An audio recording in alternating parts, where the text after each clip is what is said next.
அண்ணிக்கிட்ட நியாயத்தை கேட்டேன். நீ எதுக்கு என்ன குடியார பயலுக்கு கட்டி வைக்கிறீங்கன்னு கேட்டதுக்கு எங்க அண்ணி சொல்லுது,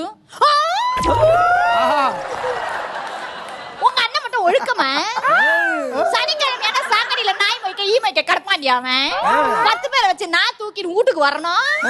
நாங்க கட்டிக்கிட்டு வாழல, அதெல்லாம் கல்யாணத்துக்கு அப்புறம் சரியா போயிடுங்கிறாயா. இருந்தாலும் நான் கண்டுபிடிச்சிட்டேன்னு எங்க அண்ணி ரிஜெக்ட் பண்ணிருச்சு. ரெண்டாவதா ஒரு மாப்பிள்ள வந்தாரு. நானும் ஆசையா அப்படி வெக்கப்பட்டுக்கிட்டு எட்டி பார்த்தேன் பாருங்க. ஏமா அதெல்லாம் பண்ற? இதுங்க பொண்ணு பார்க்க வந்தா சும்மா இருக்குங்களா? எங்க பாட்டு பாடி காமி, எங்க டான்ஸ் ஆடி காமி. சரி நமக்கு தான் பாடவும் வரும் ஆடவும் வருவோமே, ஒரு ஆட்டத்தை ஆடி பார்ப்போம்னு எங்க அண்ணி சொல்லி கொடுத்தாங்க ஒரு பாட்டு.